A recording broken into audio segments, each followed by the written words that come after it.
Qoraqalpog'iston Respublikasi Shumanay tumani oila va xotin-qizlar hamda kambag'allikni qisqartirish va bandlikka ko'maklashish bo'limlari tomonidan xotin-qizlar bandligini ta'minlash, tadbirkorlikni qo'llab-quvvatlash yo'nalishida amalga oshirilgan ishlar yuzasidan ommaviy axborot vositalari vakillari uchun press tur tashkil etildi.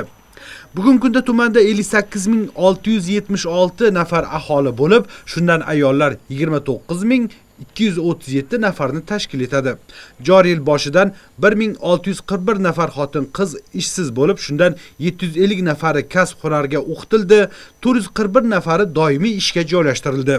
210 nafar xotin-qiz pillachilik bo'yicha, 60 nafari o'rmon xo'jaligi bo'yicha kasb hunarga o'rgatildi. 120 nafar ayol pillachilik bo'yicha yagona milliy mehnat tizimi idoralararo dasturiy apparat kompleksi orqali ishga joylashtirildi. 862 nafar xotin-qizga 5 milliard 402 ming so'm imtiyozli kredit ajratildi. Tumandagi Oybo'yer, Navruz hamda Oqjab ovul fuqarolar yig'inlarida ishlab chiqarish sexlari tashkil etildi. Davlatimiz rahbarining 2022-yil 21-sentyabrdagi xotin-qizlar bandligini oshirish va salomatligini mustahkamlashga oid qo'shimcha chora-tadbirlar to'g'risidagi qarori asosida Toza bozor hamda Oybo'yer ovul fuqarolar yig'inida xotin-qizlar bandligini ta'minlash va salomatlikni mustahkamlash markazlari tashkil qilindi.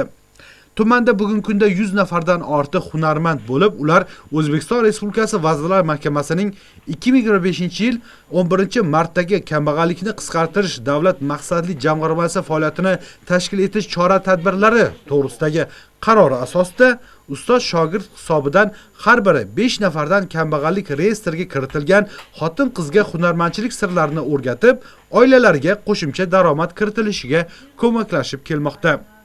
Xususan hunarmand Shuhrat medali sohibi Oltinoy Navbetovaning shogirdi avval ayollar daftarida turgan Bayramgul Bekbergenova qo'y junidan gilam to'qish va kigiz bosish sirlarini ustozdan o'rganib, hozir kunda Madaniyat mahalla fuqarolar yig'ini binosidan xona olib ishlab kelmoqda. Ushbu mahalla fuqarolar yig'ini hududidagi Malika go'zallik saloni boshqaruvchisi, yakka tadbirkor Malika Boboyeva tuman xalq bankidan imtiyozli 100 million so'm miqdorida kredit olib, hozirda 8 nafar ishsiz xotin-qizning bandligini ta'minlaydi.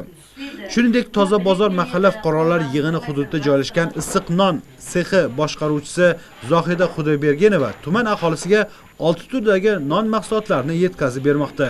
Ayni paytda u Tijorat bankidan 33 million so'm imtiyozli kredit olib, faoliyatini samarali davom ettirib kelmoqda. Bu yerda 5 nafar xotin-qiz doimiy ish bilan band. Hurmatli prezidentimiz tomonidan ayol qizlarga berilgan imkoniyatlardan Shumanay ayol qizlarimiz ham erkin foydalanib, hozirgi kunda ishbilarmonlikni rivojlantirish bo'yicha bir qancha жұмыстарды amalga oshirib o'tibdi. Atab aytатын болсақ, жылдың басында 1641 ayol qizlarni жұмыссыздықтан тізімге алған болсақ, сол бойынша реже істеп шығылған еді. Hozirgi kunda осы қызларымызды 441 тұрақты жұмысларға, һәм сонымен бірге 750 қызымызды кәсіп өнерге оқыттық, 210 қызымызды піллешілік бойынша оқытып, жұмыстар жайластырдық. Сонымен бірге махаллелерімізде белсенділер тарапынан 3 mahallемізде кіші істеп шығару цехлары істеп, hozirgi kunda 7 қызымызды жұмыспен тәмінледі.